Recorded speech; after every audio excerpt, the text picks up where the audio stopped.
भनेको छ आर्थिक सर्वेक्षण आर्थिक वर्ष 2081-82 अनुसार सार्वजनिक ऋणमा बाह्य ऋणको हिस्सा कति प्रतिशत रहेको छ है।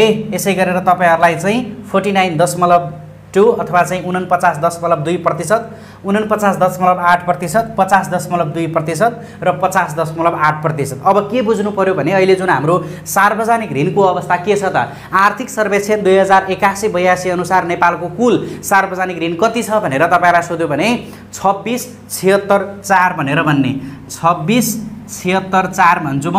यो भनेको चाहिँ के हो भने 26 खर्ब यसै गरेर 76 अर्ब यसै गरेर चाहिँ 4 करोड। यो भनेको चाहिँ आर्थिक सर्वेक्षण 2081-82 अनुसार नेपालको चाहिँ सार्वजनिक ऋण कति पुगेको छ भनेर सोध्यो भने यो कुरा बुझ्ने।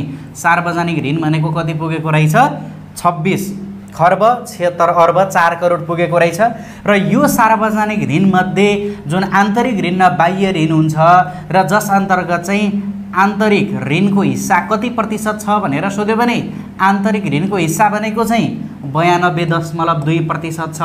र यसै गरेर चाहिँ यो कुल सार्वजनिक ऋण मध्ये बाह्य ऋणको हिस्सा भनेको कति छ भनेर सोध्यो भने बाह्य ऋणको हिस्सा भनेको चाहिँ 50.8% रहेको छ। र तपाईहरुलाई प्रश्नले के भनेको छ हेर्नुस् त तपाईहरुलाई चाहिँ प्रश्नले सार्वजनिक ऋणमा बाह्य ऋणको हिस्सा भनेको छ यो जुन 26 खर्ब 76 अर्ब 4 करोड जुन सार्वजनिक ऋण छ 81-82 को आर्थिक सर्वेक्षण अनुसार यो ऋण मध्ये सार्वजनिक ऋणमा चाहिँ बाह्य ऋणको हिस्सा भनेको कति रहेछ 50.8% इज द करेक्ट आन्सर। ल 50.8% भनेका साथीहरुको मिलेको छ, अरु साथीहरुले यसलाई करेक्सन गर्न पर्यो है।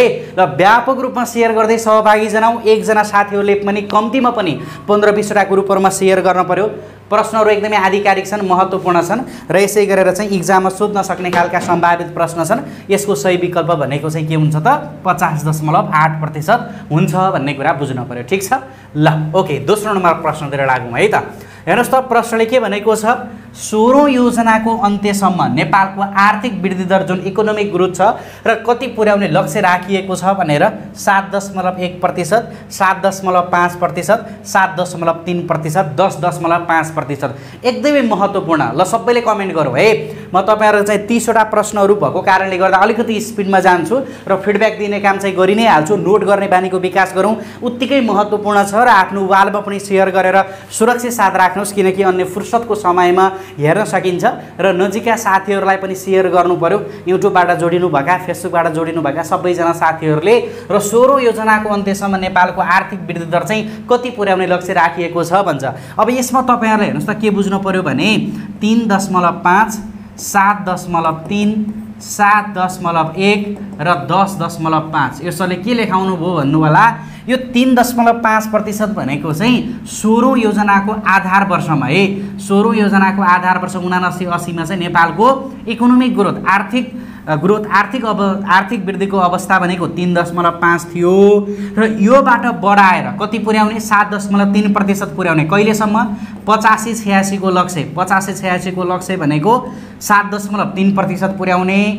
7.1 इन्सपेक्टरलाई यो गत वर्ष सोधेको क्वेशन हो। 2081 इन्सपेक्टरलाई सोध्यो 7.1 भनेको चाहिँ औसत हो। यो चाहिँ 16औं योजनाले लिएको हेर्नुस् है 16औं योजनाले लिएको आर्थिक वृद्धि दरको औसत लक्ष्य कति छ भनेर सोध्यो भने चाहिँ 7.1 छ र यो 10.5 भनेको चाहिँ 2101 को लक्ष्य। तपाईहरुलाई दीर्घकालीन लक्ष्य अन्तर्गत 2101 सम्म नेपालको चाहिँ दीर्घकालीन लक्ष्य कति पुर्याउने लक्ष्य राखिएको छ भनेर सोध्यो भने चाहिँ 10.5 यो दीर्घकालीन लक्ष्य भयो। मैले सधैँ तपाईहरुलाई दुईटा कुरा भनेको छु, एउटा कि त 16औं योजनाको अन्त्यको लक्ष्य सोध्छ कि त दीर्घकालीन लक्ष्य सोध्छ। र 16औं योजनाको अन्त्य भनेको कहिलेसम्म 2085-86 सम्मको लक्ष्य हो कि होइन। 16औं योजनाको अन्त्य 2085-86 को लक्ष्य भनेको चाहिँ 7.3% छ। र यसै गरेर चाहिँ 2101 लक्ष्य अथवा दीर्घकालीन लक्ष्य नेपालको चाहिँ आर्थिक वृद्धि दर कति छ भनेर सोध्यो भने यो जुन 10.5 छ यो चाहिँ 2101 को लक्ष्य हो साथीहरु है। यो कुरामा झुक्किनु भएन। र तपाईहरुलाई चाहिँ 16औं योजनाको अन्त्यसम्म भनेर सोधेको कारणले गर्दा यसको सही विकल्प भनेको चाहिँ 7.3 हुन्छ भन्ने कुरा बुझ्न पर्यो। ल 7.3। अर्को प्रश्नतिर लागौँ। आर्थिक सर्वेक्षण आर्थिक वर्ष 2081-82 मा नेपालको आर्थिक वृद्धि कति हुने अनुमान गरिएको छ 6.1%, 4.51%, 6% र 4.61%। के का आधारमा भनेको छ हेर्नुहोस् है, तपाईँलाई के भनेको छ, आर्थिक सर्वेक्षण 2081-82 अनुसार चाहिँ नेपालको आर्थिक वृद्धि दर कति हुने अनुमान छ भनेको छ। यसमा दुईटा कुरा, एउटा तपाईँहरूले चाहिँ अहिलेको जुन अनुमानको कुरा चाहिँ एउटा आर्थिक सर्वेक्षणका आधारमा मैले अघि जुन योजनाको कुरा गरिहालेँ, आर्थिक सर्वेक्षणका आधारमा हेर्नु पर्यो। अन्तर्राष्ट्रिय मुद्रा कोषको म एकछिनमा कुरा गर्छु, आर्थिक सर्वेक्षणको कुरा गर्न पर्यो। अहिले जुन चालु आर्थिक सर्वेक्षण 81-82 अन्तर्गतको र यसै गरेर अर्को भनेको चालु बजेटले लिएको अनुमान भनेर सोध्छ। यो चाहिँ बजेटले लिएको अनुमान भनेको चाहिँ 6% साथीहरू। तपाईँहरूलाई 82-83 को बजेटले नेपालको आर्थिक वृद्धि दर कति हुने अनुमान गरेको छ, 6% हुने अनुमान गरेको छ। तर आर्थिक सर्वेक्षणको कुरा गर्यो भने 4.61%। ठिक छ, यसको सही विकल्प भनेको चाहिँ 4.61% हुन्छ। ल, यो 4.61% भनेका साथीहरूको मिलेको छ, अरू साथीहरूले यसलाई करेक्सन गर्न पर्यो। ल, अर्को प्रश्नतिर लागौँ। 30वटा प्रश्न छन्, त्यो कारणले गर्दा चाहिँ मैले अलिकति स्पिड बढाइरहेको छु। नोट गर्नुहोस्, अध्ययन गर्नुहोस्, किनकि उत्तिकै महत्त्वपूर्ण छन्, सबै प्रश्नहरू सम्भावित छन् हैन। र आफ्नो वालमा पनि सेयर गर्नुहोस्, एकजना साथीले कम्तीमा पनि 15-20वटा ग्रुपहरूमा सेयर गर्नुहोस्। यसरी फेस्टिभलको टाइममा पनि समय व्यवस्थापन गरेर तपाईँहरूको चाहिँ पढ्ने बानी नहराओस् भनेर यसरी हामीले सहजीकरण गरिरहेका छौँ, त्यो कुरा बुझ्न पर्यो। ल, अन्तर्राष्ट्रिय मुद्रा कोष 2025 अनुसार दक्षिण एसियाली मुलुकहरूमध्ये कुन मुलुकको आर्थिक वृद्धि दर सबैभन्दा उच्च रहने अनुमान छ? यो दक्षिण एसियाली मुलुक भन्ने बित्तिकै त्यो भनेको सार्कको अवस्था भनेर भन्न खोजेको। सार्कमा चाहिँ सबैभन्दा धेरै आर्थिक वृद्धि दर सबभन्दा उच्च कुनको हुनेछ भनेर सोधेको छ। यसमा तपाईँले दुईटा बुझ्नु पर्यो। अन्तर्राष्ट्रिय मुद्रा कोष 2025 को जुन तथ्याङ्क अनुसार चाहिँ दक्षिण एसियाली मुलुक सार्कको अवस्था हेर्ने हो भने तपाईँहरूले चाहिँ धेरै कुन मुलुकको भनेर सोध्यो भने चाहिँ धेरै भुटानको है। भुटानको धेरै त भन्यो कति, 7%। 7% चाहिँ आर्थिक वृद्धि दर हुने अनुमान छ यो जुन अन्तर्राष्ट्रिय मुद्रा कोष अनुसार। र थोरै चाहिँ पाकिस्तानको 2.6% चाहिँ यो चाहिँ सार्कको मुलुकहरूमध्ये सबभन्दा थोरै आर्थिक वृद्धि दर कुन मुलुकको हुने अनुमान छ भनेर सोध्यो भने पाकिस्तानको भन्ने कुरा चाहिँ तपाईँहरूले बुझ्नु पर्यो। र पाकिस्तानको चाहिँ कति त 2.6%, सबभन्दा थोरै सार्क कन्ट्रीहरूमध्ये, र सबभन्दा धेरै भनेको चाहिँ भुटानको 7%। र तपाईँहरूलाई आर्थिक वृद्धि दर सबैभन्दा उच्च कसको भनेको छ, यसको सही विकल्प भनेको भुटानको है। यो जुन अन्तर्राष्ट्रिय मुद्रा कोष अनुसार चाहिँ यसरी बुझ्ने। अब अर्को हेर्नुहोस् त, प्रश्न तपाईँलाई के भनेको छ र धेरैजना साथीहरूले सोधिरहने GK MCQ master book Dashain लगतै तपाईँहरूको अब सबै काम सकिसकेको छ। मैले विगत 5 वर्षदेखिको मिहिनेत, मेरो 5 वर्षदेखिको अनुभवबाट यो बुक नेपालमै पहिलोपटक यो फर्म्याटमा एमसीक्यू विथ एक्सप्लान फर्म्याटमा र कम्प्लिट जीके बुक बजारमा आउँदैछ। धैर्य गर्नु होला, बुक ढिलो आउँछ तर कडा आउँछ है। ल, अरू कुराहरू अब बुक आइसकेपछि छलफल गर्नुहोला। यो दसैँ सकिए लगतै बुक तपाईँहरूले पाउनुहुन्छ। पूर्णिमाको केही दिनमा अब प्रेस खुल्छ र त्यसपछि तपाईँले पाइहाल्नुहुन्छ। ल, अर्को प्रश्न हेरौँ त के भनेको छ। अन्तर्राष्ट्रिय मुद्रा कोष 2025 अनुसार नेपालको आर्थिक वृद्धि दर कति रहने अनुमान छ? 3%, 4%, 6%, 5%। तपाईँहरूलाई यसरी मेन्सन नै गर्छ, अन्तर्राष्ट्रिय मुद्रा कोष अनुसार भनिदिन्छ। अन्तर्राष्ट्रिय मुद्रा कोष अनुसार चाहिँ 2025 मा नेपालको आर्थिक वृद्धि दर कति हुने अनुमान छ त? यसमा दुईटा कुरा, एउटा भनेको यदि तपाईँहरूलाई चाहिँ 2024 मा कति हासिल गर्यो त एउटा यो बुझ्नु पर्यो, र 2025 मा कति त भन्ने कुरा चाहिँ यो बुझ्नु पर्यो। 2024 मा चाहिँ 3.1% हो र 2025 मा चाहिँ कति हो त 4% हो। यसरी बुझ्ने है, मैले भनेको कुरा बुझिन्छ। हेर्नुहोस् त, अन्तर्राष्ट्रिय मुद्रा कोष अनुसार चाहिँ नेपालको आर्थिक वृद्धि दर 2024 को उपलब्धि भनेको चाहिँ 3.1% हो र 2025 मा चाहिँ कति रहने अनुमान छ, अथवा अन्तर्राष्ट्रिय मुद्रा कोष 2025 अनुसार नेपालको आर्थिक वृद्धि दर कति रहने अनुमान छ भनेर सोध्यो भने तपाईहरुले चाहिँ के बुझ्नु पर्यो त, यो चाहिँ 4% भन्ने कुरा चाहिँ बुझ्नु पर्यो। ल, यसको सही विकल्प भनेको 4% इज द करेक्ट आन्सर। अर्को प्रश्नतिर लागौं। अर्को प्रश्न, अब मुद्रास्फीतिको कुरा गरेको छ। ल, सबैले कमेन्ट गरौँ। अन्तर्राष्ट्रिय मुद्रा कोष 2025 अनुसार नेपालको मुद्रास्फीति चाहिँ कति रहेको छ भनेको छ? 3.9%, 4.9%, 6.9%, 5.9%। 2025 अन्तर्राष्ट्रिय मुद्रा कोष 2025 अनुसार नेपालको मुद्रास्फीतिको अवस्था के छ त? यसको विकल्प ल सबैले कमेन्ट गरौँ। 3.9, 4.9, 6.9 र 5.9% भनेको छ। र यसको सही विकल्प भनेको चाहिँ 4.9% इज द करेक्ट एन्सर। अलिकति स्पिड बढाउनु पर्यो है साथीहरू, गुटुङटुङ स्पिड बढाउनु पर्यो, कमेन्ट गर्न पर्यो र यसै गरेर चाहिँ साथीहरू आफ्नो वालमा पनि सेयर गरेर सुरक्षित साथ राख्नु पर्यो, अरू साथीहरूलाई पनि पुर्याउनु पर्यो है। ल सबैजना साथीहरूलाई मैले जानकारी दिएँ। यसको सही विकल्प भनेको 4.9%। ल अर्को प्रश्न, 7औं नम्बर प्रश्न। 7औं नम्बर प्रश्न हेर्नुहोस् त के भनेको छ। अन्तर्राष्ट्रिय मुद्राकोष 2025 अनुसार दक्षिण एसियाली मुलुकहरूमध्ये कुन मुलुकको मुद्रास्फीति सबैभन्दा उच्च रहने अनुमान छ? यदि चाहिँ यो सार्क मुलुकहरूको सन्दर्भमा चाहिँ अन्तर्राष्ट्रिय मुद्राकोष 2025 अनुसार सबैभन्दा धेरै अथवा सबैभन्दा उच्च मुद्रास्फीति चाहिँ कुन मुलुकको छ त? बङ्गलादेश, भारत, भुटान र श्रीलङ्का। ल त ल सबैले कमेन्ट गरौँ, कुन मुलुकको सबभन्दा उच्च छ त यो चाहिँ मुद्रास्फीति? बङ्गलादेशको हो कि, भारतको हो कि, भुटानको हो कि श्रीलङ्काको हो त?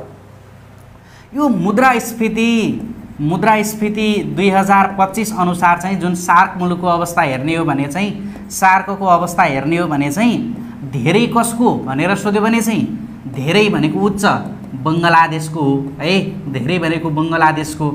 र यसै गरेर सबभन्दा थोरै चाहिँ 2025 मा चाहिँ अन्तर्राष्ट्रिय मुद्राकोष अनुसार सबभन्दा थोरै मुद्रास्फीति भएको चाहिँ मालदिप्सको है। सबभन्दा थोरै भनेको कसको हो त? अब मालदिप्सको। मैले अघि नेपालको कुरा गरिहालेँ। अन्तर्राष्ट्रिय मुद्राकोष 2025 अनुसार चाहिँ नेपालको चाहिँ कति हो भनेर सोध्यो भने चाहिँ 4.9 होइन त? नेपालको भनेको कति त? नेपालको भनेको चाहिँ 4.9% रहेछ। र यसै गरेर सबैभन्दा धेरै अथवा उच्च भनेको बङ्गलादेशको 10% रहेको छ र सबभन्दा थोरै चाहिँ मालदिप्सको कति छ त? 2% रहेको छ। यो कुरा तपाईँले बुझ्ने। र अन्तर्राष्ट्रिय मुद्राकोष 2025 अनुसार दक्षिण एसियाली मुलुकहरूमध्ये यो जुन मुद्रास्फीति सबभन्दा उच्च भनेको बङ्गलादेशको, सबभन्दा न्यून भनेको मालदिप्सको है। र तपाईँलाई सबैभन्दा उच्च भनेको छ, सबैभन्दा उच्च भनेको 10% चाहिँ बङ्गलादेशको छ। यसको सही विकल्प Bangladesh is the correct answer. ल बङ्गलादेश भनेका साथीहरूको मिलेको छ, अरू साथीहरूले यसलाई करेक्सन गरौँ। ल अब 8औं नम्बर प्रश्नतिर लागौँ। र 8औं नम्बर प्रश्न हेर्नुहोस् त तपाईँलाई के भनेको छ। यो पनि महत्त्वपूर्ण प्रश्न हो। आर्थिक सर्वेक्षण 2081-82 अनुसार कुल ग्राहस्थ उत्पादनमा प्राथमिक क्षेत्रको वृद्धि दर कति रहेको अनुमान छ? यहाँ चाहिँ वृद्धि दरको कुरा गरेको छ। प्राथमिक क्षेत्र जुन प्राइमरी सेक्टरको चाहिँ ग्रोथ कति छ भनेर भनेको छ। र अब यस अन्तर्गत प्राइमरी सेक्टर, सेकेन्डरी सेक्टर र थर्ड सेक्टर, प्राथमिक क्षेत्र र द्वितीय क्षेत्र र तृतीय क्षेत्र गरेर चाहिँ जीडीपीका विभिन्न क्षेत्रहरू विभाजन गरेको हुन्छ। र अब यसमा चाहिँ तपाईँलाई कि त योगदान बारेमा सोध्छ, कति योगदान छ त? प्राथमिक क्षेत्रको योगदान कति, द्वितीय क्षेत्रको योगदान कति, तृतीय क्षेत्रको योगदान कति भन्छ। र यसै गरेर कि त तपाईँहरूलाई चाहिँ के भन्छ त? वृद्धि दरको कुरा गर्छ। यसमा चाहिँ तपाईँहरूलाई मैले 3वटा कुरा लेखेँ। ल लेख्नुहोस् त 25.62% होइन, अनि यसै गरेर 25.62, 12.37 र 62.01% भन्ने कुरा बुझ्नु पर्यो। के हो म एकछिनमा तपाईँलाई भनिहाल्छु। अर्को भनेको 3.25 अनि 4.61 के अरे 4.65 र 4.21 है। यो भनेको के हो? यो भनेको वृद्धि दर हो। 3.25, 4.65 र यसै गरेर चाहिँ 4.21। यो भनेको चाहिँ वृद्धि दर हो र यो भनेको चाहिँ जीडीपीमा योगदान हो है। यो भनेको चाहिँ जीडीपीमा योगदान भन्ने कुरा बुझ्नु पर्यो। अब यो भनेको चाहिँ जीडीपीमा योगदान तपाईँहरूले यदि प्राथमिक क्षेत्र नोट गर्नुहोस् है। आर्थिक सर्वेक्षण 2081-82 अनुसार प्राथमिक क्षेत्रको जीडीपीमा योगदान कति छ भनेर सोध्यो भने प्राथमिक क्षेत्रको जीडीपीमा योगदान भनेको कति? 25.62% हो। र वृद्धि दरको कुरा गर्यो भने चाहिँ 3.25 भनेको वृद्धि दर। र जीडीपीमा चाहिँ अब द्वितीय क्षेत्रको कुरा गर्छ। द्वितीय क्षेत्रको योगदान कति त भनेर सोध्यो भने 12.37% भनेको चाहिँ यो योगदान भयो। र यसै गरेर 4.65 भनेको चाहिँ यो द्वितीय क्षेत्रको चाहिँ के भयो त? वृद्धि दर भयो। र यसै गरेर अब तृतीय क्षेत्रको चाहिँ जीडीपीमा योगदान कति छ भनेर सोध्यो भने चाहिँ 81-82 अनुसार, आर्थिक सर्वेक्षण 81-82 अनुसार तृतीय क्षेत्रको योगदान भनेको 62.01 छ। र वृद्धि दर चाहिँ कति छ भनेर सोध्यो भने तृतीय क्षेत्रको वृद्धि दर भनेको चाहिँ 4.21 हो। अब तपाईँलाई प्रश्नले के सोधेको छ हेर्नुहोस् त। कुल ग्राहस्थ उत्पादनमा प्राथमिक क्षेत्रको वृद्धि दर भन्यो। प्राथमिक क्षेत्रको योगदान भनेको चाहिँ 25.62% हो होइन।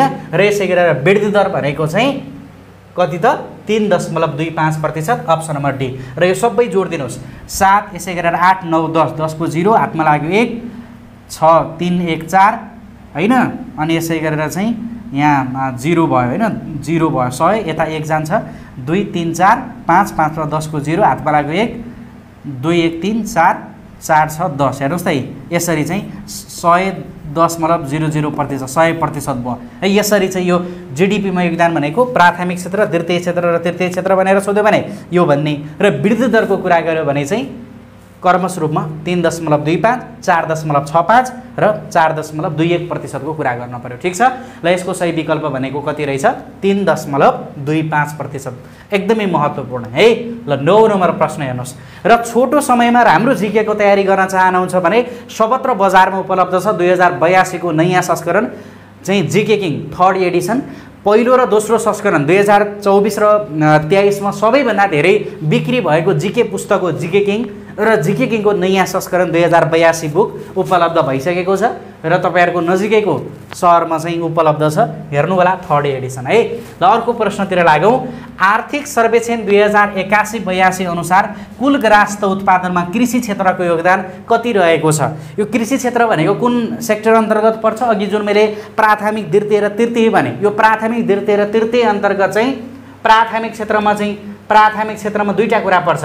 प्राथमिक क्षेत्रमा चाहिँ एउटा भनेको कृषि, अब यो भनेको कृषि मत्स्य पालनको कुरा गरेको हुन्छ हैन, कृषि वन तथा मत्स्य पालन भनेको हुन्छ।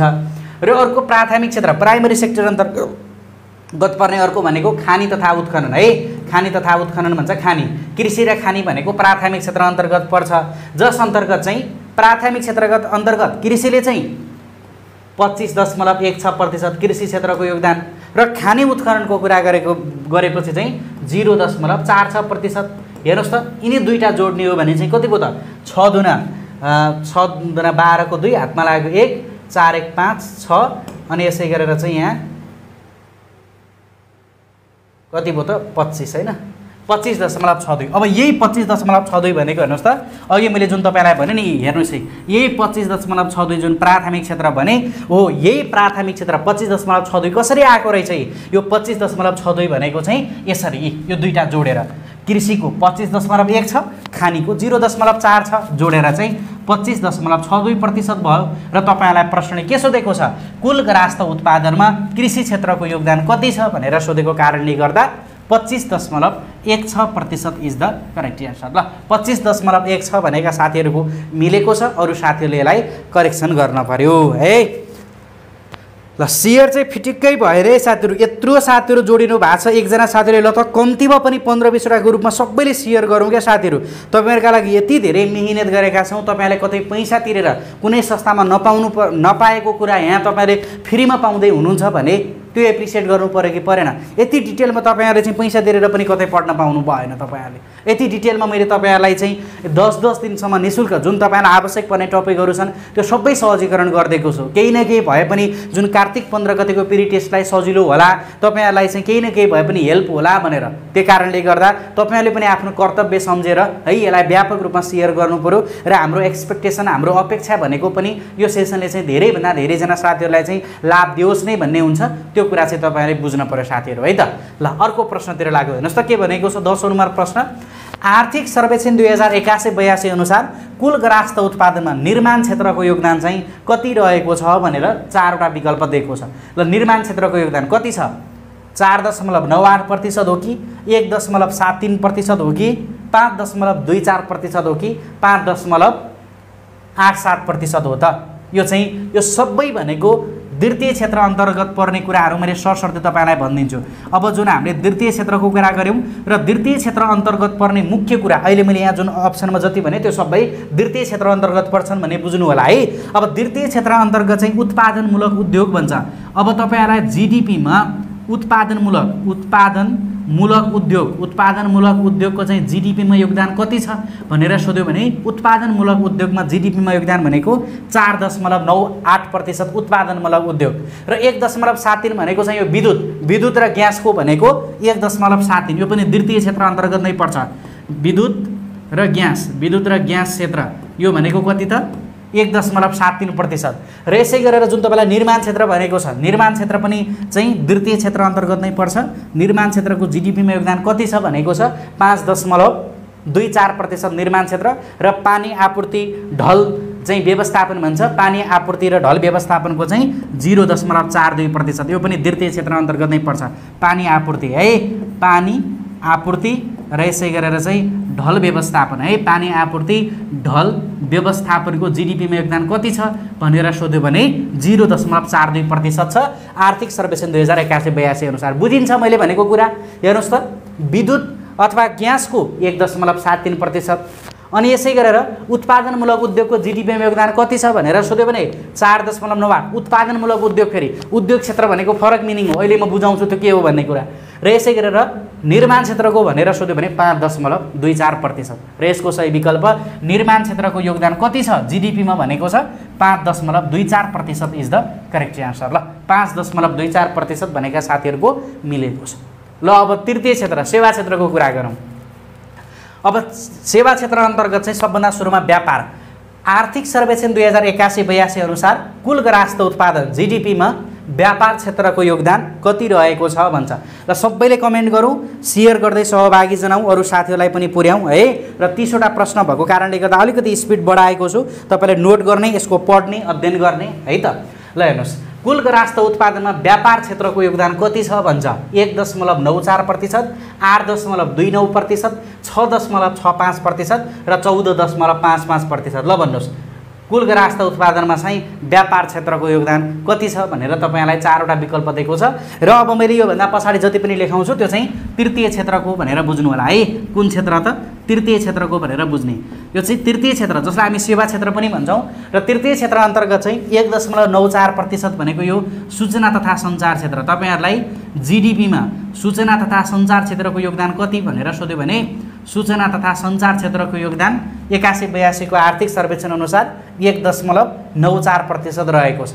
8.29 भनेको घर जग्गा कारोबारमा जीडीपीको योगदान, घर जग्गा कारोबार है, घर जग्गा कारोबारमा चाहिँ जीडीपीको योगदान कति छ भनेर सोध्यो भने चाहिँ 8.29। यो पनि तृतीय क्षेत्र अन्तर्गत नै पर्छ, तपाईँले त्यसरी बुझ्नु पर्यो।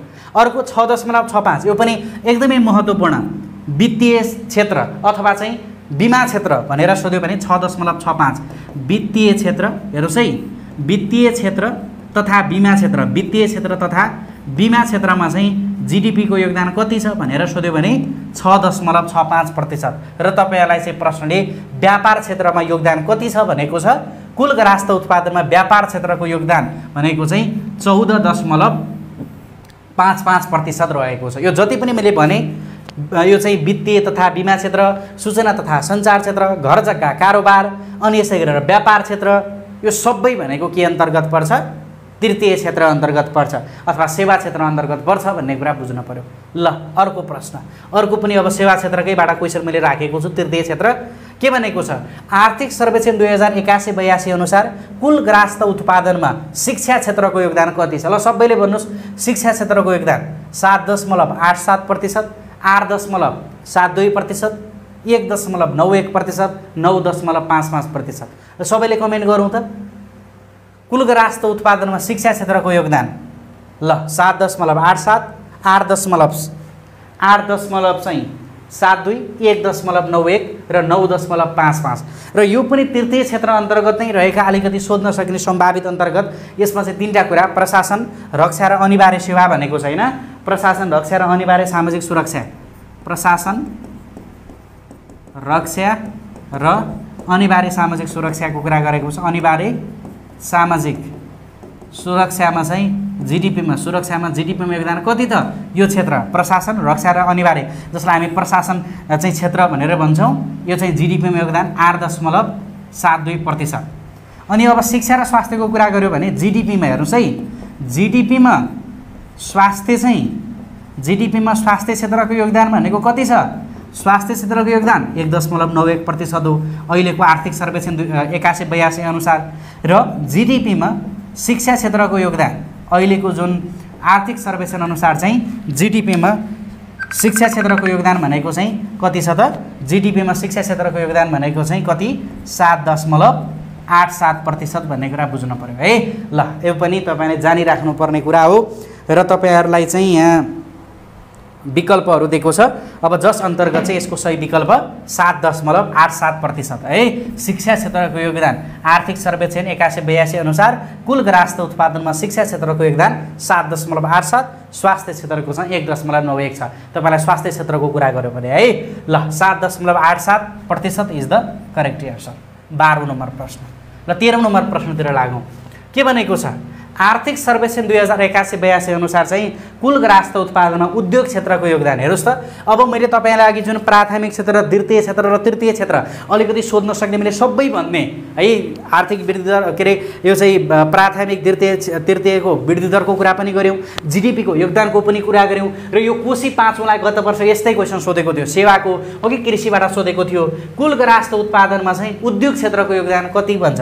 अब यस अन्तर्गत चाहिँ तपाईँहरूले 12.87, 12.72, 12.83 र 12.55। अब यो क्षेत्र अन्तर्गत चाहिँ एउटा कृषि क्षेत्र भन्छ है, कृषि क्षेत्र भन्छ, अर्को भनेको उद्योग क्षेत्र भन्छ र अर्को तपाईँहरूलाई चाहिँ सेवा क्षेत्र भन्छ है। उद्योग क्षेत्र र सेवा क्षेत्र। अब यसमा बुझ्नुपर्ने थोरै कुरा छ। सेवा क्षेत्र भनेको जुन 62.01% हामीले तृतीय क्षेत्रको कुरा गऱ्यौँ, त्यो तृतीय क्षेत्रमा जति पनि कुराहरू पर्छन् त्यो सबै सेवा क्षेत्र हो है। तृतीय क्षेत्रको जति पनि कुराहरू छन् त्यो सबै सेवा क्षेत्र हो। त्यही कारणले गर्दा हामी तृतीय क्षेत्रलाई सेवा क्षेत्र पनि भन्छौँ। र प्राथमिक क्षेत्र र द्वितीय क्षेत्र अलिकति त्यहाँ के बुझ्नु परेछ भने अब जस्तै कृषि तथा वन र यसै गरेर खानी उत्खननको कुरा गऱ्यौँ। खानी उत्खनन त कृषि क्षेत्रमा पर्दैन नि त, प्राइमरी सेक्टर अन्तर्गत पर्यो हैन, कृषि र खानी। तर त्यो जुन खानी उत्खनन जुन प्राइमरी सेक्टरको खानी उत्खनन छ त्यसलाई चाहिँ हामी उद्योग क्षेत्रमा ल्याएर त्यसलाई एड गर्छौँ के। द्वितीय क्षेत्रको सबै र खानी तथा जुन उत्खनन भनेको छ त्यो भनेको चाहिँ के हो त उद्योग क्षेत्र हो। यसरी बुझ्ने। र अब त्यो कारणले गर्दाखेरि कृषि क्षेत्रको भनेको चाहिँ 25.1 छ भनेर हामीले अघि मैले तपाईँलाई भनिसकेँ र उद्योग क्षेत्रको भनेको द्वितीय क्षेत्रको सबै र यसै गरेर चाहिँ खानी तथा उत्खनन जोडेर 12.83 आउँछ र यो 12.83 है, यो 12.83% भनेको चाहिँ उद्योग क्षेत्र। अब यो तीनटा जोडिदिनुहोस्, यो 100 आउनुपर्छ है, तीनटा जोडिदिनुहोस् त 100 आउनुपर्छ। 3 4 0 भइहाल्यो, 8 1 9, यहाँ चाहिँ 1 अगाडि जान्छ, 2 3 4 5 5 5 10 को 0, 2 1 3 4 6 4 10 हेर्नुहोस् त ठ्याक्कै 100 भयो कि भएन। त्यो कारणले गर्दा यसरी अब तपाईँहरूलाई के भनेको छ त, यदि आर्थिक सर्वेक्षण 2081-82 अनुसार कृषि क्षेत्रको योगदान भनेर सोध्यो भने 25.1 छ भन्नु होला, उद्योग क्षेत्रको कुरा गर्यो भने 12.83 भन्नु होला र सेवा क्षेत्रको कुरा गर्यो भने 62.01 भन्ने र तपाईँहरूलाई चाहिँ के भनेको छ, यो चाहिँ उद्योग क्षेत्रको योगदान भनेको छ। उद्योग क्षेत्रको योगदान भनेको चाहिँ 12.83% इज द करेक्ट एन्सर। ल उद्योग क्षेत्रको 12.83 है त। र 12.83 भनेका साथीहरूको मिलेको छ, अरू साथीहरूले यसलाई करेक्सन गर्न पर्यो। अर्को प्रश्नतिर लागौँ है। ल 14 नम्बर प्रश्न। कुल ग्राहस्थ उत्पादनमा चाहिँ आर्थिक सर्वेक्षण 2081-82 अनुसार नेपालको कुल ग्राहस्थ उत्पादन कति छ? ल भन्नुहोस् त, जिडिपी कति छ? अब अहिले चाहिँ नेपालको जिडिपी, यो जिडिपी भनेको के हो, जिएनपी भनेको के हो, यसको चाहिँ मैले कन्सेप्ट बुझाउँछु। तर तपाईँलाई सुरुमा चाहिँ कति छ त भन्ने बुझ्नु पर्यो नि त। आर्थिक सर्वेक्षण 2081-82 अनुसार ल जिडिपी कति छ र जिएनपी कति छ, यो दुईटा कुरा जान्नु पर्यो। कि त तपाईँहरूलाई चाहिँ कुल ग्राहस्थ उत्पादन कति छ भन्छ, कि त कुल राष्ट्रिय उत्पादन। यो चाहिँ जिडिपी भनेको कुल ग्राहस्थ उत्पादन हो, जिएनपी भनेको कुल राष्ट्रिय उत्पादन हो। योमा के फरक छ यो भनेको के हो म एकछिनमा बुझाउँछु। सुरुमा चाहिँ हामीले यो कन्सेप्ट बुझौँ, कति छ त आर्थिक सर्वेक्षण 2081-82 अनुसार कुल ग्राहस्थ उत्पादन अथवा जिडिपी कति छ भनेर तपाईँलाई सोध्छ। जिडिपी कति छ भनेर सोध्यो भने तपाईँले के बुझ्नु पर्यो त, यसलाई चाहिँ मैले 62 यसै गरेर चाहिँ 61 होइन, 61 7 र 7, 61 7 7 भनेको चाहिँ के हो त, यो 61 7 7 भनेको जिडिपी, 61 7 7 भनेको 61 खर्ब 7 अर्ब 7 करोड, 61 7 7 भनेर भन्छ है। 61 7 7 भन्ने कुरा यो जिडिपी र यसै गरेर चाहिँ जिएनपीलाई चाहिँ 93 83 भनेर भन्छ। 61 93 83 93 83 7 7 होइन, 61 93 83 यो भनेको के हो त 61 खर्ब यसै गरेर 7 अर्ब है 7 करोड। हेर्नुहोस् त मैले भनेको कुरा बुझ्नुभयो। 61 खर्ब 7 अर्ब र 7 करोड यो भनेको चाहिँ के हो त, यो भनेको जिडिपी। आर्थिक सर्वेक्षण 2081-82 अनुसार नेपालको जिडिपी कति छ भनेर सोध्यो भने 61 खर्ब 7 अर्ब 7 करोड भन्ने र नेपालको जिएनपी चाहिँ कति छ भनेर सोध्यो भने चाहिँ जिएनपी भनेको चाहिँ 93 83 भन्छ। 61 खर्ब 93 अर्ब र 83 करोड है। यो भनेको चाहिँ जीएनपी हो। तपाईहरुलाई प्रश्नमा कुल ग्राहस्थ उत्पादन जीडीपी को कुरा गरेको छ। यो भनेको चाहिँ 61 खर्ब 7 अर्ब 7 करोड। यसको सही विकल्प 61 खर्ब 7 अर्ब 7 करोड हुन्छ जीडीपी है। ल अब यो जीडीपी भनेको के हो, जीएनपी भनेको म एकछिनमा बुझाउँछु। यहाँ थोरै क्वेशनहरु छन् जीडीपी र जीएनपी को, अनि त्यसपछि म बुझाइहाल्छु। ल भन्नुस् त, जीडीपी स्ट्यान्ड फर भनेको छ gross domestic product, general domestic policy, gross development program, global development plan. ल भन्नुस् के हो त, जीडीपी ले के बुझाउँछ अथवा जीडीपी को फुल फर्म के हो त? जीडीपी स्ट्यान्ड फर भनेको छ ग्रस डोमेस्टिक प्रोडक्ट हो कि, जनरल डोमेस्टिक पोलिसी हो कि, ग्रस चाहिँ डेभलपमेन्ट प्रोग्राम हो कि, ग्लोबल डेभलपमेन्ट चाहिँ प्लान हो त? यो जीडीपी भनेको कुल ग्राहस्थ उत्पादन भनेको, जसलाई चाहिँ ग्रस डोमेस्टिक प्रोडक्ट अथवा नेपालीमा चाहिँ के भन्छ, कुल ग्राहस्थ उत्पादन भन्छ। कुल ग्राहस्थ उत्पादन, कुल ग्राहस्थ उत्पादन भन्छ। यसको सही विकल्प जीडीपी ले चाहिँ ग्रस डोमेस्टिक प्रोडक्ट जनाउँछ अथवा यसलाई नेपालीमा चाहिँ कुल ग्राहस्थ उत्पादन भन्छ है। ल यसको ए हुन्छ।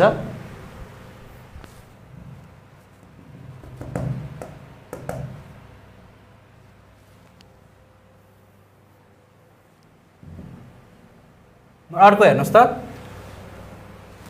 जीएनआई ले चाहिँ के बुझाउँछ त? यहाँ तपाईहरुलाई जीएनआई स्ट्यान्ड फर भनेको छ gross national investment, gross national income, general national index, government net income भनेको छ। ल चारवटा विकल्पबाट हेर्नुस् त के जनाउँछ साथीहरु। ल भन्नुस्, जीएनआई ले चाहिँ के जनाउँछ त?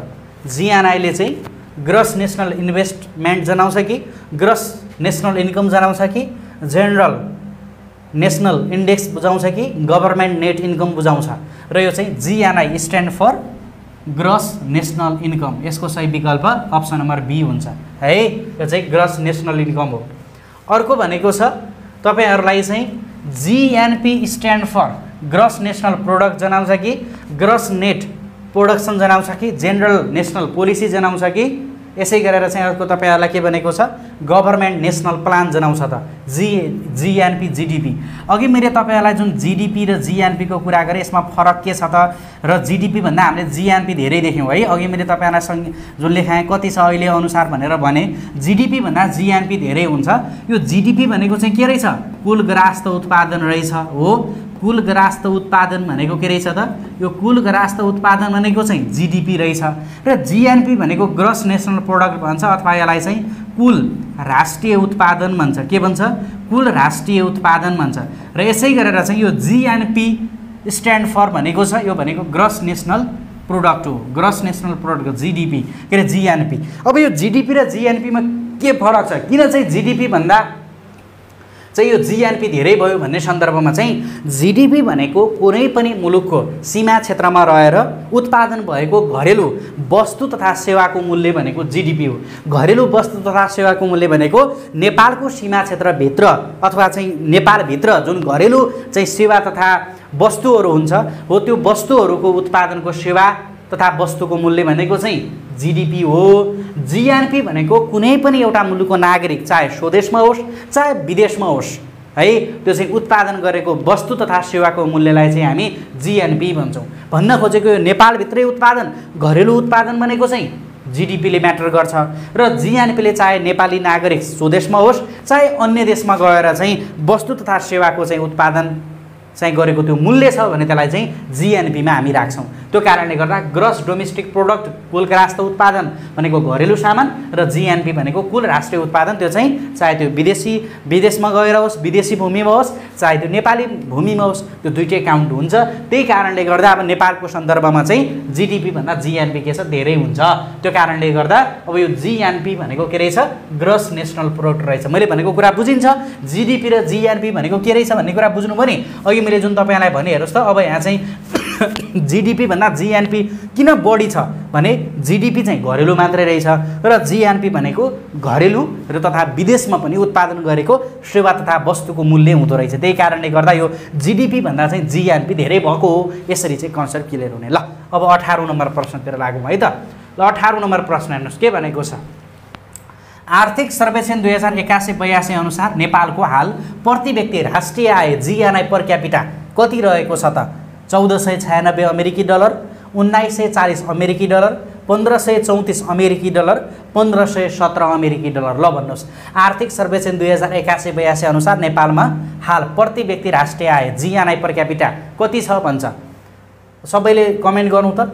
अब 2079 को खरिदारलाई नराम्रोसँग चिप्ल्याएको क्वेसन प्रति व्यक्ति कुल खर्च योग्य आय भनेर चाहिँ धेरैलाई चाहिँ यो झुक्क्याइदिएको थियो। अब यो सन्दर्भमा चाहिँ तपाईँलाई एउटा 1496 भनेको छ, अर्को 1940 भनेको छ, अर्को 1517 को कुरा गरेको छ। यसमा सधैँ तीनवटा तरिकाबाट क्वेसन सोध्छ। यसको सही विकल्प भनेको चाहिँ के हो म एकछिनमा भन्छु। सबभन्दा सुरुमा तपाईँले यदि प्रति व्यक्ति खर्च योग्य आयको कुरा गर्यो भने चाहिँ प्रति व्यक्ति हेर्नुहोस् है, प्रति व्यक्ति खर्च योग्य आय, प्रति व्यक्ति खर्च योग्य आय कति छ भनेर सोध्यो भने प्रति व्यक्ति खर्च योग्य आय आर्थिक सर्वेक्षण 2081-82 अनुसार प्रति व्यक्ति खर्च योग्य आय 1940 छ। यही क्वेसनले धेरैलाई चिप्ल्याएको थियो 79 खरिदारमा। र 1496 भनेको प्रति व्यक्ति कुल ग्राहस्थ उत्पादन। तपाईँहरूलाई चाहिँ प्रति व्यक्ति कुल ग्राहस्थ उत्पादन कति छ?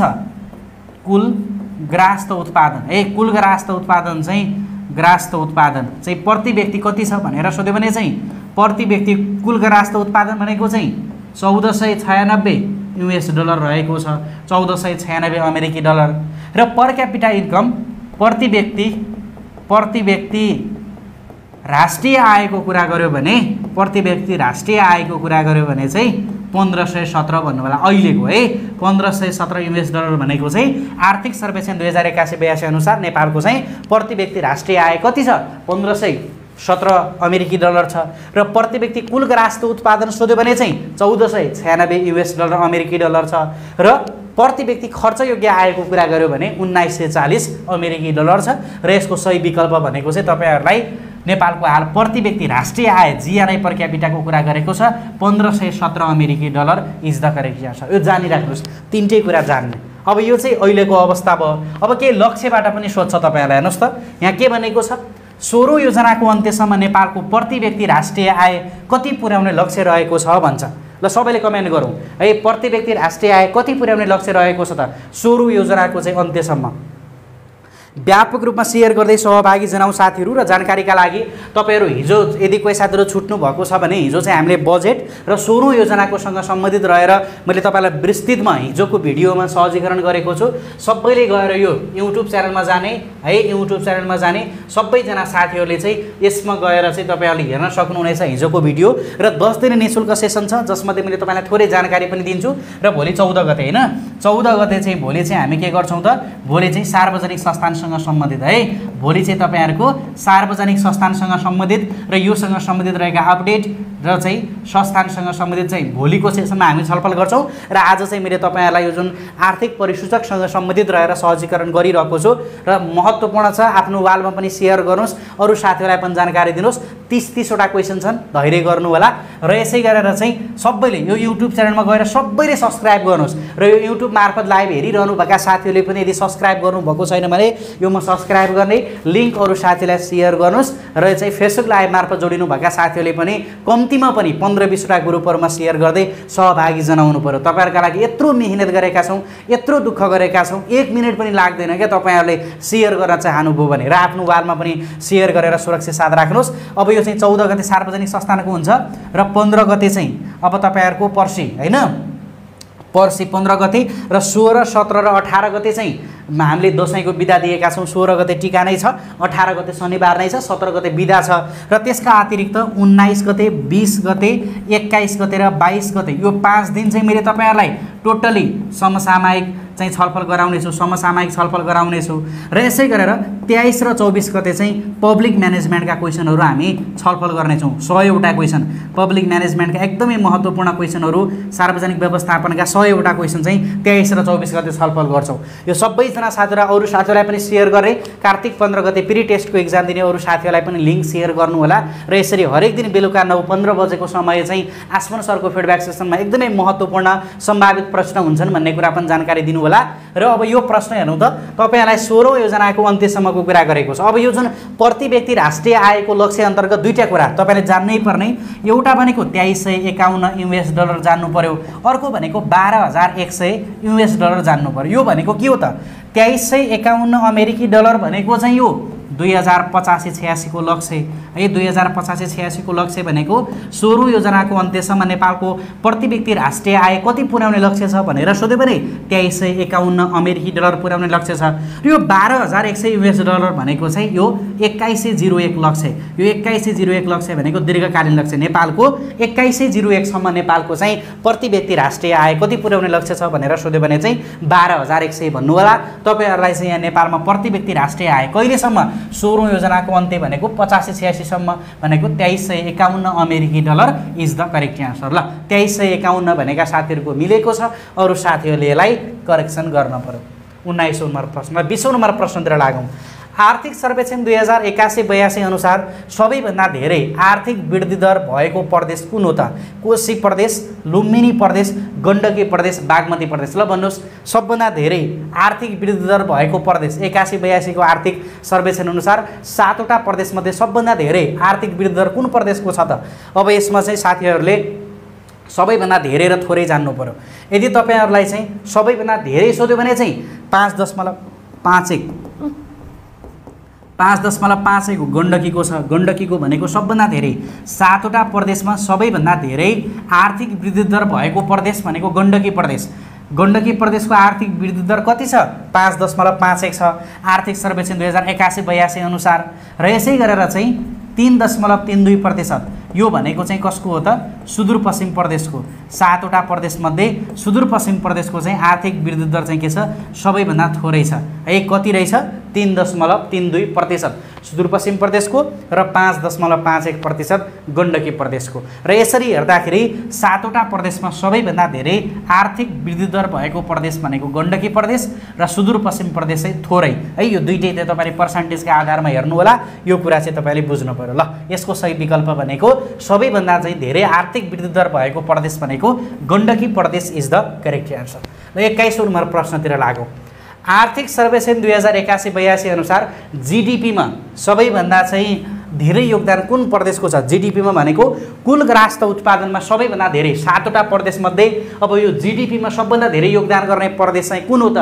कोशी प्रदेश, लुम्बिनी प्रदेश, गण्डकी प्रदेश, बागमती प्रदेश। ल हेर्नुस् त अब यो जीडीपीमा योगदानको कुरा गरेको छ तपाईहरुलाई। जीडीपीमा योगदान अथवा कुल राष्ट्र उत्पादनमा 7 वटा प्रदेश मध्ये सबभन्दा धेरै योगदान चाहिँ कुन प्रदेशले गरेको छ भनेर सोध्यो। कोशी प्रदेश, लुम्बिनी प्रदेश, गण्डकी प्रदेश र बागमती प्रदेश अन्तर्गत। र जीडीपीमा योगदान मध्ये तपाईहरुलाई चाहिँ धेरै र यसै गरेर थोरै, धेरै योगदान गर्ने चाहिँ कुन त र थोरै योगदान गर्ने कुन त? आर्थिक सर्वेक्षण 2081-82 अनुसार जीडीपीमा धेरै योगदान गर्ने प्रदेश भनेको चाहिँ बागमती हो र थोरै योगदान गर्ने प्रदेश भनेको कर्णाली हो। अब यति मात्रै जानेर भो त कति प्रतिशत? कुल जीडीपीको 36.5% भनेको चाहिँ बागमती प्रदेशले गर्छ। यो भनेको सबभन्दा धेरै हो। र सबभन्दा थोरै कर्णालीले कति? जम्मा चाहिँ 4.2%। कुल जीडीपीमा कर्णाली प्रदेशको योगदान कति छ? 4.2% छ। यो भनेको 7 वटा प्रदेशमा सबभन्दा थोरै कर्णाली प्रदेशको 4.2 र सबभन्दा धेरै भनेको बागमतीको चाहिँ कति त? बागमतीको भनेको चाहिँ कति रहेछ? 36.5% है। ल यसरी चाहिँ तपाईहरुले बुझ्न पर्यो। ठीक छ साथीहरु। ल अर्को प्रश्नतिर लागौं। र यसको सही विकल्प भनेको के रहेछ? सबभन्दा धेरै भनेको छ बागमती प्रदेश इज द करेक्ट आन्सर। ल अर्को प्रश्न 22औं नम्बर प्रश्न। 22औं नम्बर प्रश्न तपाईलाई के भनेको छ भने आर्थिक सर्वेक्षण 2081-82 अनुसार जीडीपीमा प्रदेशगत अवस्था हेर्दा बागमती प्रदेशको जीडीपीमा सेवा क्षेत्रको योगदान कति छ? अब यो चाहिँ अलिकति प्रदेशतिर एक्जाम दिँदै गर्दाखेरि तपाईहरुलाई चाहिँ उपयोगी हुन्छ। त्यो कारणले गर्दा मैले यो क्वेशन राख्दिएको छु हैन। 75.1%, 76.1%, 77.1% र 78.1% भनेको छ। यसरी तपाईहरुलाई प्रदेशगत भित्र पनि सेवा क्षेत्र, उद्योग क्षेत्र र यसै गरेर चाहिँ यो जुन सेवा उद्योग र तपाईलाई कृषि क्षेत्रको अथवा प्राथमिक तृतीय क्षेत्रको यसरी कुरा गर्दिन सक्छ।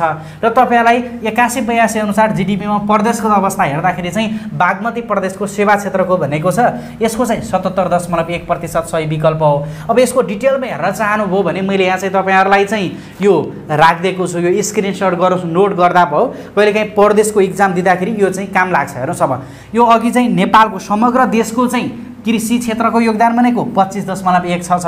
अहिले यो नयाँ आर्थिक सर्वेक्षण अनुसार उद्योग क्षेत्रको योगदान भनेको चाहिँ 12.83 छ र सेवा क्षेत्रको योगदान भनेको कति 62.01 छ। र तपाईहरुलाई चाहिँ यदि कहिलेकाहीँ प्रदेशको त अवस्था कोशीको, मधेसको, बागमती, गण्डकी, लुम्बिनी, कर्णाली र सुदूरपश्चिम यदि यसरी सेपरेटली तपाईहरुलाई चाहिँ सोध्न सक्छ, यो प्रदेशको एक्जाम दिँदाखेरि कहिले काम लाग्छ, यो चाहिँ नोट गरिराख्नुस्। अब यहाँ के सोधेको छ, बागमती प्रदेशको सेवा क्षेत्रको योगदान कति छ भन्ने छ। यसरी कहिलेकाहीँ डिटेलमा सोधिन्छ, बागमती प्रदेशको सेवा क्षेत्रको योगदान कति 77.1%। अहिले यो जुन नयाँ आर्थिक सर्वेक्षण 81-82 अनुसार चाहिँ तपाईहरुलाई चाहिँ के भनेको छ, बागमती प्रदेशको सेवा क्षेत्रको योगदान 77.1। ल यसलाई चाहिँ स्क्रिनशट गरेर राख्नुस्, यो चाहिँ तपाईहरुले जानिराख्नु पर्यो। ठीक छ। ल अब अर्को प्रश्नतिर लागौँ है। ल 23औं नम्बर प्रश्न, आर्थिक सर्वेक्षण 2081-82 अनुसार नेपालमा शहरी क्षेत्रको निरपेक्ष गरिबी कति रहेको छ। यसरी निरपेक्ष गरिबी र सापेक्ष गरिबी तपाईहरुलाई चाहिँ सोध्यो भने जानिहाल्नुहुन्छ, तर कहिलेकाहीँ ग्रामीण क्षेत्र र शहरी क्षेत्र भनेर छुट्टै सोधिन्छ। अब मैले दुईटा कुरा भने, यसमा तपाईहरुले यो चाहिँ कमेन्ट गर्दै गर्नुस्।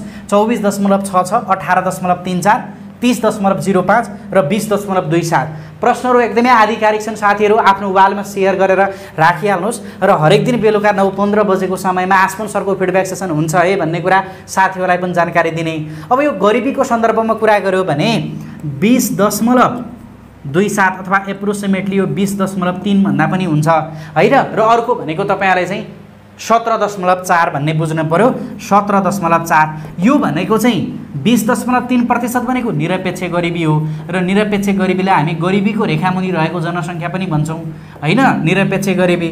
र 17.4 भनेको चाहिँ यो बहुआयामिक गरिबी हो। बहुआयामिक गरिबी नेपालको बहुआयामिक गरिबी।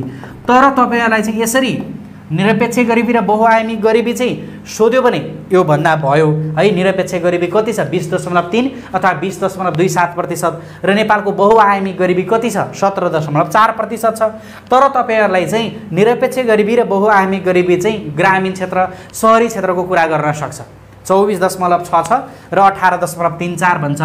24.66 र 18.34 यो भनेको के हो त, निरपेक्ष गरिबी चाहिँ तपाईहरुलाई ग्रामीण क्षेत्रको कति 24.66, शहरी क्षेत्रको कति 18.34। यो चाहिँ ग्रामीण क्षेत्रको निरपेक्ष गरिबी कति भनेर सोध्यो भने ग्रामीण क्षेत्रको निरपेक्ष गरिबी ग्रामीण क्षेत्रको 24.66, 18.34 भनेको शहरी क्षेत्रको। र नेपालको निरपेक्ष गरिबी एप्रोक्सिमेटली 20.3 अथवा 20.27% छ। यो निरपेक्ष गरिबीको कुरा भयो। र बहुआयामिक गरिबीको कुरा गर्यो भने चाहिँ तपाईहरुले 28 र 12.34 भन्छ। 28 र 12.34 यो भनेको के हो त, 28% भनेको चाहिँ शहरी क्षेत्र के अरे ग्रामीण क्षेत्रको बहुआयामिक गरिबी र शहरी क्षेत्रको चाहिँ 12.34 शहरी क्षेत्रको चाहिँ बहुआयामिक गरिबी। ल यो 28% भनेको चाहिँ ग्रामीण क्षेत्रको बहुआयामिक गरिबी कति छ भनेर सोध्यो भने 28% र 12.34 भनेको यो शहरी क्षेत्रको चाहिँ 12.34 छ। र तपाईहरुलाई प्रश्नले के भन्यो, शहरी क्षेत्रको निरपेक्ष गरिबी भनेको छ। निरपेक्ष गरिबी शहरी क्षेत्रको कति 18.34% इज द करेक्ट आन्सर। यसरी बुझ्न पर्यो। ल 18.34 भनेका साथीहरुको मिलेको छ, अरु साथीहरुले यसलाई करेक्सन गर्न पर्यो। 23औं नम्बर प्रश्नको सही विकल्प 18.34। ल 24औं नम्बर प्रश्न, 16औं योजनाको अन्त्यसम्म नेपालको गरिबीको रेखामुनि रहेको जनसङ्ख्या, जसलाई हामी निरपेक्ष गरिबी पनि भन्छौँ, निरपेक्ष गरिबीलाई गरिबीको रेखामुनि रहेको जनसङ्ख्या भन्छ, कति पुर्याउने लक्ष्य रहेको छ। 12%, 11%, 0%, 5%। हेर्नुस् त, सबैले कमेन्ट गरौँ। यो जुन के भन्यो, 16औं योजनाको अन्त्यसम्म गरिबीको रेखामुनि रहेको जनसङ्ख्या निरपेक्ष गरिबी कति पुर्याउने लक्ष्य रहेको छ त 12%, 11%, 0% र 5% मध्ये अहिलेको अवस्था भनेको 20.27 अथवा चाहिँ 20.3 रहेछ। यसलाई एप्रोक्सिमेटली 20.3 र यसैगरी यसलाई चाहिँ झारेर 12 मा झार्ने र यसलाई पनि झारेर 0 मा पुर्याउने। यो भनेको के हो त, यो भनेको निरपेक्ष गरिबी हालको अवस्था भनेको चाहिँ 12.27 छ र के अरे 20.27 छ। 12% भनेको चाहिँ 2050-86 को लक्ष्य भनेको चाहिँ 12% हो। र 2101 सम्म चाहिँ 2101 सम्म है 2101 को लक्ष्य भनेको 0% हो। र यसको तपाईहरुलाई के भनेको छ त, गरिबीको रेखामुनि 16औं योजनाको अन्त्यसम्म 85-86 सम्म कति पुर्याउने, कतिमा झार्ने 12% मा झार्ने लक्ष्य छ र यो धेरैजना साथीहरु झुकिनुहुन्छ यो 0% र 3%। 3% भनेको छ यो 2101 सम्म चाहिँ 2101 को लक्ष्य यो बहुआयामी को लक्ष्य हो। ल तपाईहरुलाई बहुआयामी गरिबी हेर्नुस् है, बहुआयामी गरिबी चाहिँ 2101 सम्म कति पुर्याउने लक्ष्य राखिएको छ त भनेर सोध्यो भने 3% भन्नु होला बहुआयामी गरिबी। र यसै गरेर निरपेक्ष गरिबी अथवा गरिबीको रेखामुनि रहेको जनसंख्या 2101 दीर्घकालीन लक्ष्य अन्तर्गत चाहिँ फेरि 0% हो। तपाईलाई 16औं योजनाको अन्त्यसम्म भनेको कारणले गर्दा 12% इज द करेक्ट आन्सर। ल 12% भनेका साथीहरुको मिलेको छ, अरु साथीहरुले यसलाई करेक्सन गर्ने। अर्को प्रश्नतिर लागौँ। ल 25औं नम्बर प्रश्न, 16औं योजनाको अन्त्यसम्म नेपालको पाल्मा रेशियो कति पुर्याउने लक्ष्य रहेको छ? 1.3 अनुपात, 1.2 अनुपात, 1.4 अनुपात, 1.1 अनुपात पाल्मा रेशियो 16औं योजनाको अन्त्यसम्म। यो पाल्मा रेशियोको सन्दर्भमा चाहिँ रेशियो है, रेशियो चाहिँ 1.3, 1.2, 1.1 है, यो बुझ्ने। यो 1.3 भनेको चाहिँ पाल्मा रेशियो हालको अवस्था हो। 1.2 भनेको चाहिँ 2085-86 को लक्ष्य हो र यसै गरेर चाहिँ 2101 को लक्ष्य भनेको चाहिँ 1.1 2101 को लक्ष्य हो। अब तपाईहरुलाई फेरि के यो पाल्मा रेशियो भनेको भन्नु होला। यो पाल्मा रेशियो भनेको चाहिँ आम्दानी माथिल्लो रहेको 10% र तल्लो 40% को जनसंख्याको अनुपातलाई चाहिँ पाल्मा रेशियो भन्छ। हो त्यो पाल्मा रेशियोको अहिलेको अनुपात भनेको 1.3 छ हालको र यसलाई चाहिँ झारेर 1.2 पुर्याउने र यसलाई पनि 1.1 पुर्याउने 2101 सम्म। तपाईहरुलाई चाहिँ 16औं योजनाको अन्त्यसम्म भनेको कारणले गर्दा 85-86 को लक्ष्य चाहिँ 1.2 अनुपात हो। ल 1.2 अनुपात भनेका साथीहरुको मिलेको छ, अरु साथीहरुले यसलाई करेक्सन गरेर साथीलाई जानकारीका लागि भोलिको चाहिँ 14 गतेको जुन हाम्रो यो जुन सेसन छ त्यसमा चाहिँ मैले तपाईहरुलाई 9:15 बजेको यो जुन रेगुलर टाइममा चाहिँ भोलि हामी सार्वजनिक संस्थानको छलफल गर्ने छौं र यसै गरेर चाहिँ हिजो चाहिँ तपाईहरुलाई मैले बजेटको र 16औं योजनाका प्रश्नहरु राखेको छु। त्यो सबै आस्पन उपाध्याय युट्युब च्यानलमा छ, गएर हेर्ने, नोट गर्ने है। ल अब अर्को प्रश्नतिर लागौं। आर्थिक सर्वेक्षण 2081-82 अनुसार सबैभन्दा धेरै गरिबी दर भएको प्रदेश कुन हो त? सुदूरपश्चिम प्रदेश, कर्णाली प्रदेश, गण्डकी प्रदेश, मध्य प्रदेश। ल कमेन्ट गरौँ सबैले। यो जुन नयाँ आर्थिक सर्वेक्षण अनुसार चाहिँ है गरिबी दर सबभन्दा धेरै रहेको प्रदेश भनेको कुन हो त? सुदूरपश्चिम हो कि, कर्णाली हो कि, गण्डकी हो कि मध्य प्रदेश हो त?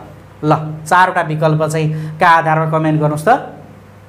यो चाहिँ गरिबी दर सबभन्दा चाहिँ धेरै रहेको प्रदेश। गरिबी दरको कुरा गर्यो भने सबभन्दा धेरै र थोरै 11.88% भन्छ एउटा हैन, 11.88%। अर्को 34.16% यो गरिबी दरको कुरा मैले गर्दै छु अहिले र यो 34.1 छ र 11.88। यसले के लेखाउनु भयो भन्ने लाग्ला। यो 11.88 भनेको चाहिँ गण्डकी प्रदेशको, यो भनेको 7वटा प्रदेशमा गरिबी दर सबभन्दा थोरै रहेको प्रदेश भनेको गण्डकी प्रदेश है। यो चाहिँ 7वटा प्रदेशमा गण्डकी प्रदेशको गरिबी दर चाहिँ सबभन्दा थोरै छ र यसै गरेर यो 34.1 छ भनेको सुदूरपश्चिम प्रदेशको, सुदूरपश्चिम प्रदेशको चाहिँ सबभन्दा धेरै गरिबी दर सबभन्दा धेरै रहेको प्रदेश सुदूरपश्चिम प्रदेश र अहिले आर्थिक सर्वेक्षण 2081-82 अनुसार चाहिँ गण्डकी प्रदेशको गरिबी दर 11.88 छ र सुदूरपश्चिम प्रदेशको गरिबी दर 34.16% छ। र तपाईलाई प्रश्नले धेरै गरिबी दर भएको प्रदेश कुन हो भनेको कारणले गर्दा धेरै गरिबी दर भएको प्रदेश भनेको सुदूरपश्चिम प्रदेश है। नयाँ आर्थिक सर्वेक्षण 2081-82 अनुसार सुदूरपश्चिम प्रदेशको गरिबी दर 34.1 छ। यो 7वटा प्रदेशमा सबभन्दा धेरै हो। ल अर्को 37औं नम्बर प्रश्न, निरपेक्ष गरिबी भन्नाले के जनाउँछ? आधारभूत आवश्यकताहरू नपुगेको अवस्था, अरूसँग तुलना गर्दा कम आय भएको अवस्था, धनी र गरिब बीचको असमानता, केवल ग्रामीण क्षेत्रमा पाइने गरिबी। ल भन्नुस्, निरपेक्ष गरिबी त हामीले कुरा भन्यौं जसलाई गरिबीको रेखामुनि रहेको जनसंख्या भन्छ र निरपेक्ष गरिबीले के बुझाउँछ त?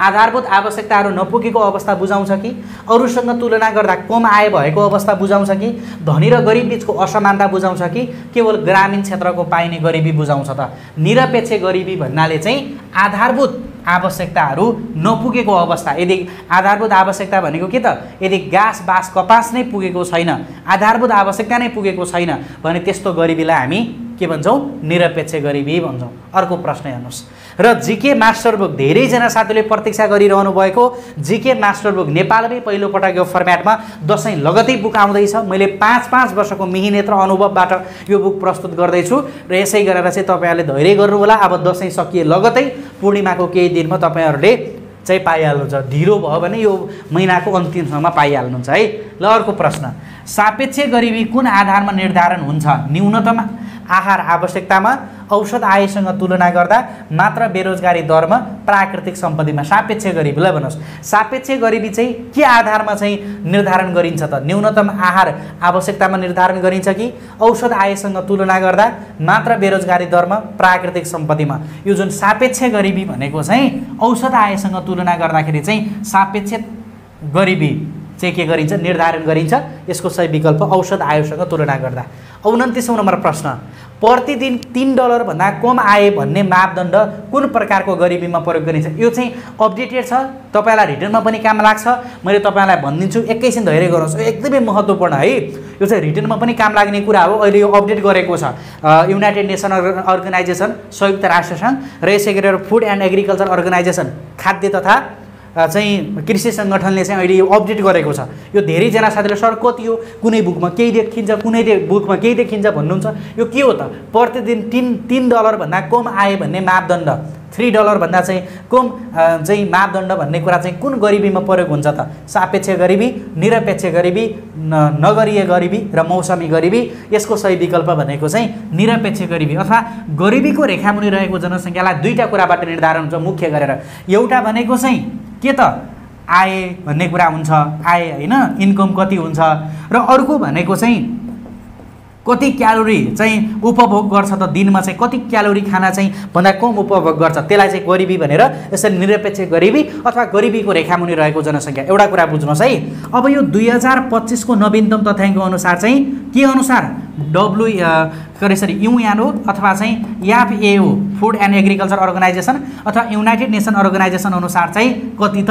$3 अथवा चाहिँ $3 भन्दा यदि कम चाहिँ दैनिक रूपमा यदि चाहिँ $3 भन्दा पनि कम इन्कम छ भने त्यसलाई चाहिँ के भनेको छ? निरपेक्ष गरिबी अथवा गरिबीको रेखामुनि रहेको जनसङ्ख्या भनेको छ। पहिला कति थियो?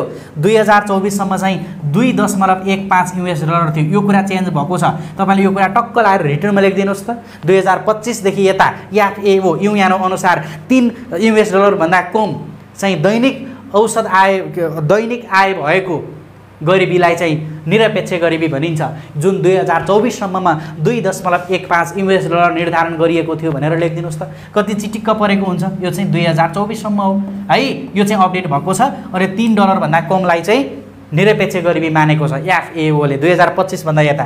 र अब यो क्यालोरी, कति क्यालोरी उपभोग गर्ने सन्दर्भमा चाहिँ नेपालले 2220 भनेको छ है। नेपालको चाहिँ निरपेक्ष गरिबी निर्धारण भनेको चाहिँ 2220 क्यालोरी भन्दा चाहिँ यदि दैनिक रूपमा 2220 क्यालोरी पनि खान नपाउने अथवा उपभोग गर्न नपाउने त्यो चाहिँ जनशक्ति छ। क्यालोरी खान नपाउने भनेको चाहिँ के हो त? नेपालको सन्दर्भमा निरपेक्ष गरिबी हो। तर युएनओ एफएओ अनुसार चाहिँ 2025 मा चाहिँ 2100 क्यालोरी भनेको छ है। 2100 क्यालोरी। ल यो दुईटा कुरा चाहिँ मैले तपाईलाई भन्ने। हेर्नुस् त, एफएओ युएनओ अनुसार चाहिँ 2025 मा चाहिँ $3 भन्दा कम औसत आय भएको र 2100 क्यालोरी चाहिँ खाना पनि नपाउने जनशक्तिलाई चाहिँ के भन्छ? निरपेक्ष गरिबी भन्छ।